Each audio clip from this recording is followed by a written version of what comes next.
जय जगन्नाथ पिला माने आज आम दशम श्रेणी बहीर अंकन विषय आलोचना करवा। प्रथम अंकन तुम देती गोटे त्रिभुजर एक बाहुर दैर्घ्य एवं यही बाहुर विपरीत कोणर परिमाण दत्त थिले आम त्रिभुजर परिवृत अंकन करी केमिति त्रिभुजटी अंकन करवा। आम जाचु गोटे त्रिभुज अंकन करने को हेले यार मिनिमम 3टी दत्त आवश्यक, किंतु एठी कौन रोचे ना गोटे बाहु देइथिबो एवं ता विपरीत कोण देइथिबो। दुईटा तथ्य आम त्रिभुज अंकन संभव नुहे।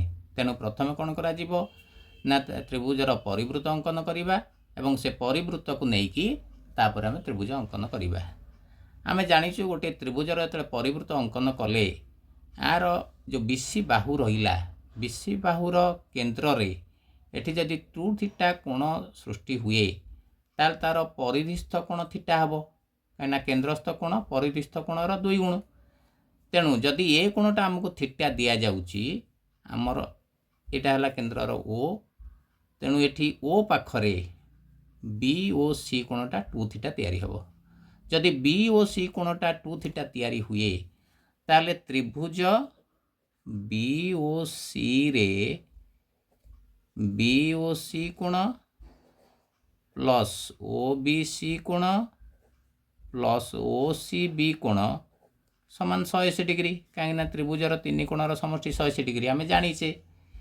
ताल दैट इम्प्लाइज बी ओ सी कोणर परिमाण जदि 2 थीटा हुए प्लस ओ बी सी कोण प्लस ओ सी बी कोणटा बर्तमान ओ बी सी कोण सह सामान हम। कहीं ना त्रिभुज ओ बी सी रे ओ बी ओ सी वृत्तर 2टी व्यासार्ध, तेणु ये बाहु दुटा यदि सामान होची आमको ओ बी सी कोणर परिमाण जेतिक हम ओ सी बी कोणर परिमाण सेतिक हम।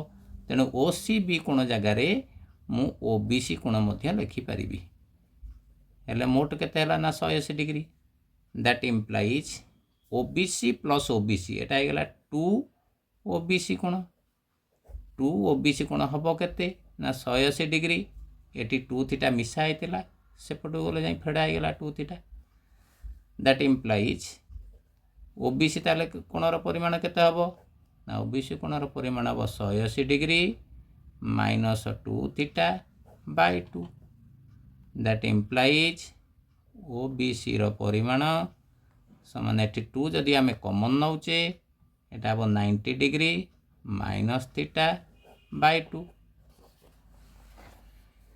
That implies O B C is equal to 2 2 cancel हो गले आ रहा 90 डिग्री माइनस थीटा।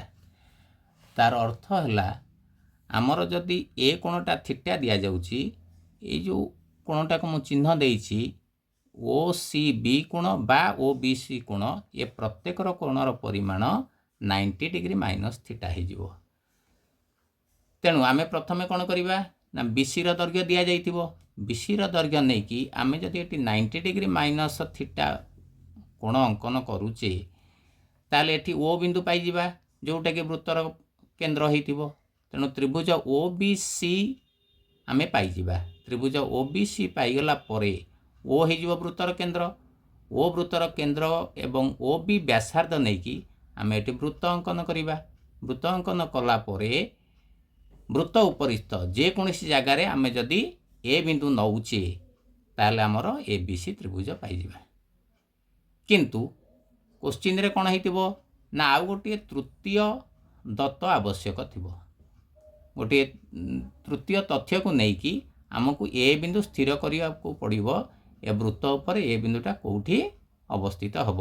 आम गोटे क्वेश्चन रे आलोचना करवा। ताले पिला माने आम गोटे उदाहरण आलोचना करवा।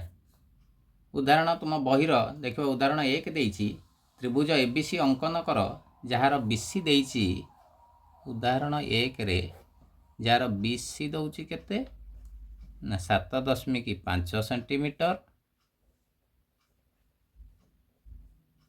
एम ए कोणर मेजरमेंट दौछि 60 डिग्री गोटे बाहुता विपरीत कोण देला। एवं जो तृतीय कंडीशन कथा मुझे कहूली तृतीय दत्त कथा कहूली ये देइछि एक्स मध्यमार दैर्घ्य देइछि केते 4.5 सेंटीमीटर। ये केस रे आमे केमिति त्रिभुज अंकन करिबा ना मु आगे रफ चित्र करूची तापर अंकन करी देखाई देबी। एटी देखो आगे तुमर बीसी देला केते 7.5 एटी 7.5 अंकन कले स्केल रे। तापर ए कोणटा देइची केते 60 डिग्री। आमको करिवार कोण अछि ना ए कोणटा एटी थीटा हला 60 डिग्री आमको 90 माइनस थीटा बाहर करिया को अछि।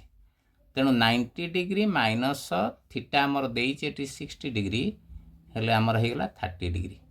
तेणु कौन करा जिवो ना जो बीसी बाहुटा आम 7.5 नहींचे बी पाखरे 30 डिग्री अंकन करिबा 60 डिग्री करी ताको अधा करी 30 डिग्री करिबा एवं सी पाखरे 60 डिग्री करी ताको अधा करी मध्य एटी 30 डिग्री अंकन करिबा। अंकन करला परे एई जो बिंदुटा पाइले सेटा परिवृत्तर केंद्र ओ हबो। बर्तमान ओ बी व्यासार्ध नहीं परिवृत्त अंकन करिबा एवं परिवृत्त अंकन कला परे एटी परिवृत्तटा एमती अंकन हबो। परिवृत्तटा अंकन हैला परे आमर मध्यमा एक्स नबार अछि। तेणु मध्यमा एक्सटा मन कर त्रिभुजटा एठी एमती रहिला। तेणु मध्यमा ए एक्स एबे ए बिंदुटा एठी जेतेबेले मध्यमा ए एक्स नबा मध्यमाटा निश्चित भाव में एठी बीसी रो मध्य बिंदु एक्स हेइतिबो हेले ए एक्स मध्यमा हबो। तेणु बीसी रो मध्य बिंदु आमे बाहर करिबा। बीसी रो मध्य बिंदु बाहर करी एठी जो ए एक्स मध्यमार दैर्घ्य देइची ताकू गोटे वृत्त उपरकू चाप काटिबा। चाप काटिले ए एक्स मध्यमा पाइगले ए बिंदु पाइगले। बर्तमान ए बी एस के आम जो जोग करदे त्रिभुज ए बी सी पाइले एवं तार परिवृत्त आम पाइले। बर्तमान आम अंकन करके देखा केमिति हो पारुछि। तार पिला बर्तमान देख आमर दत्त कौन थिला ना बीसी बाहुर दैर्घ्य 7.5 सेंटीमीटर।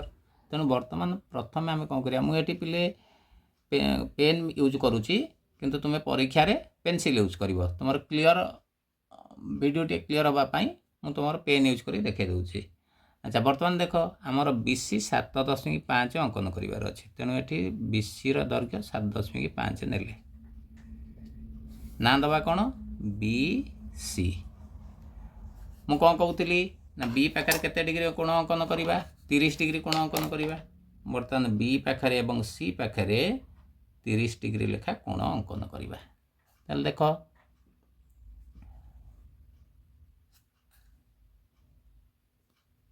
मु आगे चाप काटिली। चाप काटिला परे यहाँ बर्तमान 60 डिग्री है ताकू संबंधी खंड कले 30 डिग्री हम। तेणु संबंधी खंड करी मुझे 30 डिग्री अंकन करुचे। यहाँ तुम डट डट दे पार बा सीधा टाणी पार से किसी कथा ना। सी पाखे 30 डिग्री हो गला। बर्तमान पुणी कौन करवा बी पाखे 30 डिग्री अंकन करवा। ये आउ गोटा कथा मन रखि पिले जदि आमर मध्यमा दौची आमर बीसी मध्य बिंदु दरकार। तेणु बीसी मध्य बिंदु बाहर कला बेले आमे आउ बी पाखे 30 डिग्री न करिकी मध्य बीसी समद्विखंडक लंब अंकन कले सेठी वृत्तर परिवृत्तर केंद्र ओ मध्य सीधा सड़क पाइबा। बर्तमान आम कौन करवा ना बीसी मध्य बिंदु बाहर करवा। बीसी समद्विखंड लंब एकाथर अंकन करवा। तेणु बीसी समद्विखंड लंब केमती अंकन करवा ना ऊपर तले चाप काटिबा अधारू अधिक चाप नहीं तुम्हें गोटे रेखाखंडर समद्विखंड लंब केमिति अंकन करा जाए तुम्हें शिखिथिबो समस्ते। तथापि मुझे आउ थे कहीदे ये बीसी अधारू अधिक चाप नवा सी बिंदु रे रखी तले उपरे चाप काटिबा एवं बी बिंदु रे रखी तले उपरे चाप काटिबा।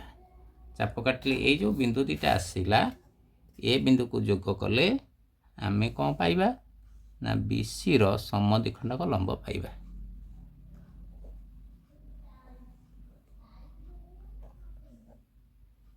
बीसी समद्विखंड लंब जो बाहरिला बर्तमान यही बिंदुटा हम तुम कौन ना बीसी मध्य बिंदु एक्स एवं ये समद्विखंड लंब ये 30 डिग्री को सी पाखे जो 30 डिग्री करते 30 डिग्री को जो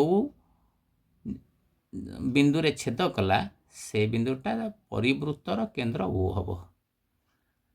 बुझेगा पिला यहीटा बर्तमान परिवृत्तर केंद्र पाईगले। बर्तमान ओ पाखु सी पर्यंत नियो बा ओ पाखु बी पर्यंत नियो से चापटा तुम हम कौन ना परिवृत्तर व्यासार्ध हम। ताहले बर्तमान एतिकी व्यासार्ध नबा ଏତିକି ଚାପ ନେଇକି ବ୍ୟାସାର୍ଧ ନେଇ ବର୍ତ୍ତମାନ ଆମେ ବୃତ୍ତ ଅଙ୍କନ କରିବା।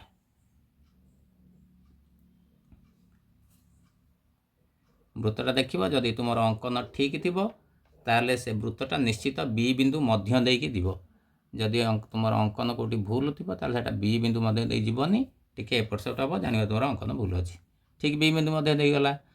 ବର୍ତ୍ତମାନ ଆମର ଆଉ କ'ଣ ଦତ୍ତ ଅଛି ନା ଏ ଏକ୍ସ ମଧ୍ୟ ମୁଁ କହିଥିଲି ତୃତୀୟ ଦତ୍ତ ଆବଶ୍ୟକ ଦରକାର। ତାହେଲେ ଏଠି ଏକ୍ସ ମଧ୍ୟ କେତେ ଦେଇଛି ନା 4.5।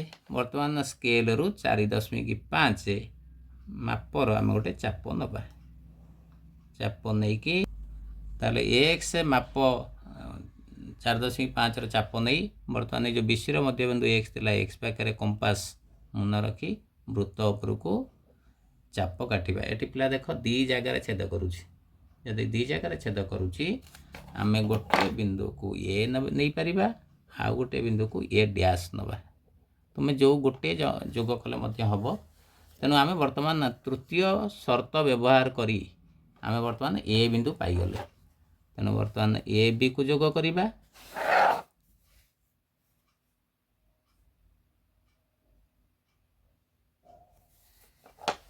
ଏବଂ ଏ ସି କି ଯୋଗ କରିବା।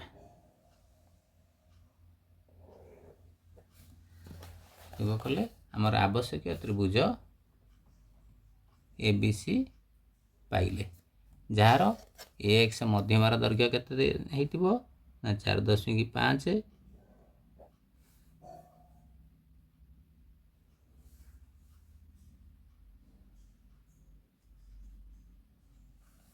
ତାହେଲେ ଏକ୍ସ ମଧ୍ୟମାର ଦୈର୍ଘ୍ୟ କେତେ ଦେଇଥିଲା 4.5, ଆମେ ଏକ୍ସର ମଧ୍ୟମାର ଦୈର୍ଘ୍ୟ 4.5 ହେଲା।